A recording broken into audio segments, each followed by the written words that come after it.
સુરતના કતારગામમાં ડિમોલેશનનો જે બાબલો છે, ડિમોલેશન કોણે કર્યું તેને લઈને મોટો સવાલ હજુ પણ છે। સ્ટેન્ડિંગ ચેરમેને કાલે આપ્યા હતા તપાસના આદેશ। આજે સ્થળ તપાસ માટે એક પણ કર્મચારી કે અધિકારી નથી પહોંચ્યા। કોર્પોરેટર, ધારાસભ્ય કે સાંસદ પણ નથી ફરક્યા। ઝડપથી તપાસ થાય તે સ્થાનિક લોકો માંગ કરી રહ્યા છે। તો રાતોરાત ડિમોલેશન થઈ ગયું, પણ કોણે કર્યું, કોના આદેશથી કરવામાં આવ્યું એ હજુ પણ તપાસનો વિષય છે।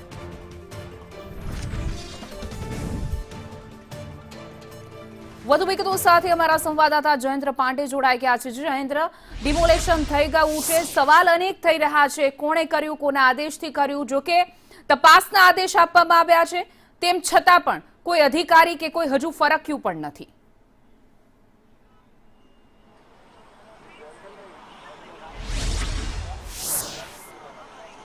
જી હિના, જે રીતે તમામ વાતો ચાલી રહી હતી, ડિમોલેશન કરવામાં આવ્યું, નોટિસ આપવામાં આવી, પરંતુ આ સુર જ્યારે વાત નીકળી, જ્યારે આ તમામ લોકો પોતાની વાતોને લઈને એસએમસી ઓફિસ પહોંચ્યા હતા, ત્યારે તેમણે એસએમસી દ્વારા જણાવવામાં આવ્યું હતું કે અમારા દ્વારા ડિમોલેશન કરવામાં આવ્યું નથી। તે જે મુદ્દો ઉઠ્યો તે મુદ્દો આજ દિન સુધી ગુજરી રહ્યો છે।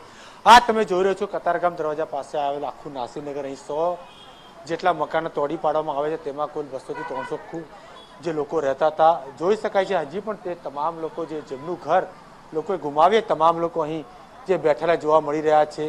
લોકોના મનમાં એક પ્રકારનો ડર પણ છે, બીજી બાજુ પોતાનું ઘર ગુમાવવાનો લોકો એક જે છે આજના દુઃખ જોવા મળી રહ્યું છે। જે રીતે અનેક વાતો સામે આવી રહી છે, તપાસનો ધમધમાટ શરૂ થઈ ચૂક્યો છે, પરંતુ તપાસનો અંત આવશે કે નહીં તે પણ સૌથી મોટો જે છે તે સવાલ ઉઠી રહ્યો છે। સ્થાનિક લોકો જે છે તેમને પણ આપણે પૂછવાનો પ્રયાસ કરીશું। જે આપનું નામ જણાવશો, આજે 8 દિવસ થઈ ગયા, કોણ કોણ આવ્યું જોવા માટે, શું થયું અને લોકો શું કહે છે એસએમસી અધિકારીઓ તમને? મારું નામ પઠાણ શોએબ છે। આજે 8 દિવસ પૂરા થઈ ગયા, આજે કઈ અધિકારી આવ્યો નહીં। જો બધા અધિકારી ઉપરથી ઓર્ડર પણ આવ્યું લોકોનું। કાલે તમે ન્યૂઝની અંદર જોયું હશે કે રામજીવાલા સાહેબે લોકોને પૂછ્યું, પહેલાં મીડિયા એમનેથી પૂછ્યું કે સાહેબ તમે ત્યાં હતા? હું પોતે જાતે એમને કીધું હતું કે સાહેબ જરાક 10 મિનિટ, અડધો કલાક, 1 કલાક તો આપો સામાન કાઢવા માટે। એ પોતે જાતે ઊભા છતાં મને શું કહેતા હતા કે કંઈ ટાઈમ નહીં મળશે ને અહીંયા તમને આટલો વર્ષો રહી લીધા ને બહુ થયું। એ રામજીવાલા સાહેબે મને પોતે જાતે કીધું હતું, અગર એ સોગન ખાઈને કહી દે કે હું નહીં હતો તો એમને જમીર મરી ગયો છે। હવે રહી વાત લોકોની, અત્યાર સુધી લોકો ઘર બેઘર કરી નાખ્યા છે, ઢીકલો બનાવી દીધું છે ને કોઈ આવતો નથી। હવે ઘરના બેઘર થઈ ગયા છે। કાં છે પ્રશાસન, કાં છે એમએલએ, કાં છે કમિશનર, કાં છે મ્યુનિસિપાલિટી, આ લોકોનું બહિષ્કાર કરી દીધું, લોકોનું બિચારોનું ઘર તોડી નાખ્યું। અને હવે તમે તમારી ખુરશીઓને છોડવા માટે રાજી નથી। લોકો બિચારા નાના નાના છોકરાઓને લઈને અહીંયા બેસેલા છે, છતાં કોઈનો આગેવાનો અહીંયા આવવામાં તૈયાર નથી। કેમ આવું થઈ રહ્યું છે? કેમ કે હવે એક કમ્યુનિટીને તમે ટાર્ગેટ કરી રહ્યા છો, કોના બિલ્ડરના દબાવમાં તમે ટાર્ગેટ કરી રહ્યા છો, કયા કમિશનરના લેવામાં તમે દબાવમાં છો, કોના દબાવમાં છે તમે ખુલીને આવતા નથી।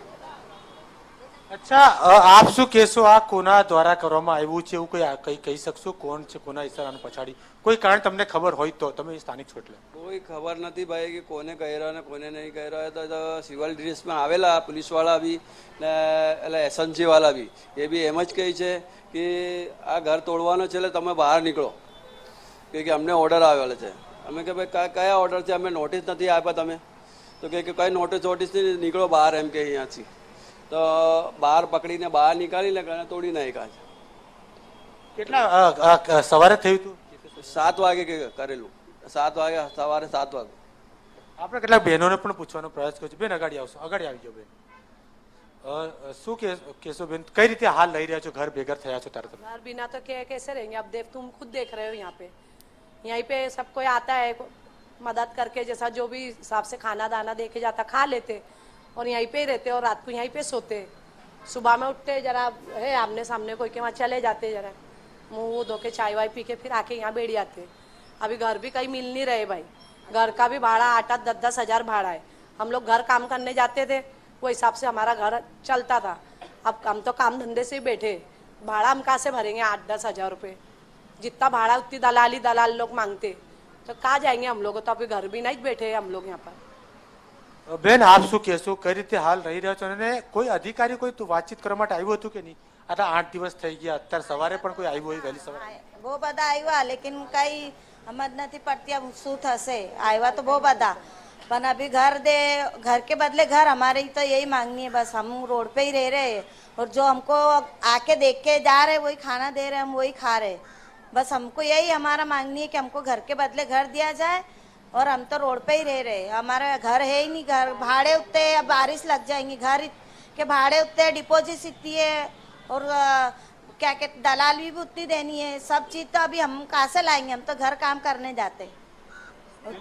હિના, આ તમને દ્રશ્યો બતાવીશ કે અહીં જે છે આ નાના નાના છોકરાઓ છે તે પોતાનો છાપરું બાંધી એટલે પડદો લગાવી રહ્યા છે, કારણ કે તેઓને આશ્રય છીનવાઈ ગયો છે। તંત્રના પાપે જે રીતે તંત્રે કામ કર્યું છે, જે આશ્રય છીનવાઈ ગયો છે, તે લોકો દોરડું બાંધીને અહીં રહી રહ્યા છે।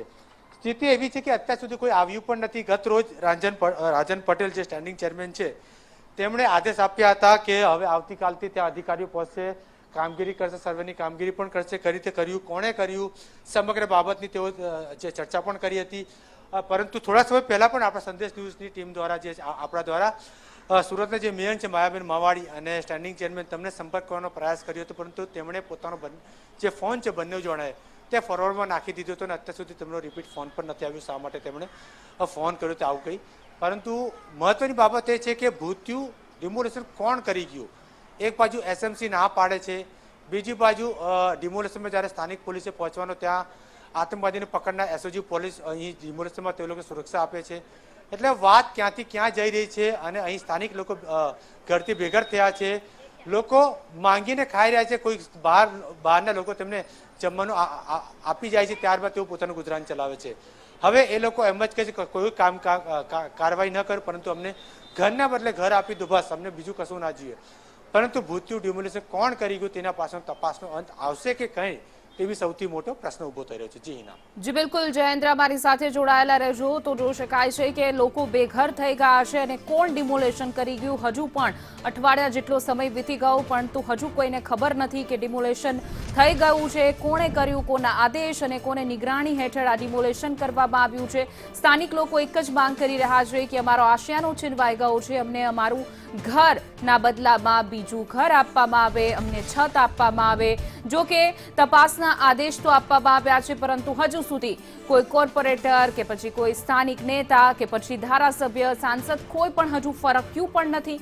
એટલા માટે ત્યાંની જનતા જે છે એ પણ રોષ જોવા મળી રહ્યો છે, રજળપાટ થઈ રહી છે। તપાસ માટે એક પણ કર્મચારી કે અધિકારી પણ નથી પહોંચ્યા, એટલે સવાલ ઘણા બધા ઘેરાઈ રહ્યા છે કે આ ભૂતિયું ડિમોલેશન કોણે કર્યું, કોના ઇશારે કરવામાં આવ્યું, કોના આદેશથી કરવામાં આવ્યું।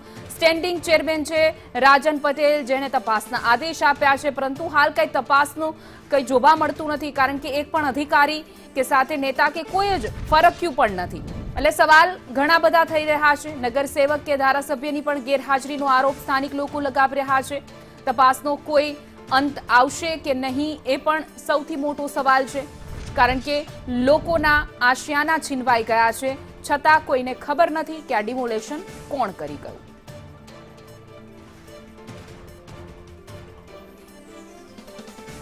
તો સ્થળ પર કોઈ અધિકારી કે નેતા ન ફરકતા સ્થાનિક લોકો જે હતા ત્યાંના વસવાટ કરતા લોકોમાં પણ ક્યાંક ને ક્યાંક અસંતોષ અને રોષ જોવા પડી રહ્યો છે।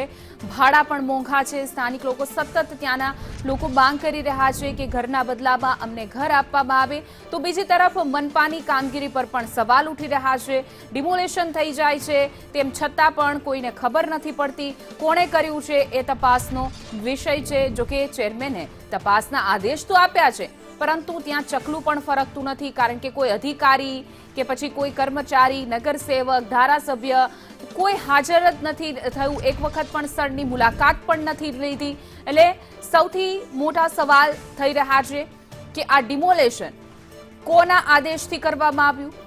જો કે આ ડિમોલેશન સમયે પોલીસ બંદોબસ્ત પણ હતો, તો ઘણા બધા સવાલ પણ ઉઠી રહ્યા છે।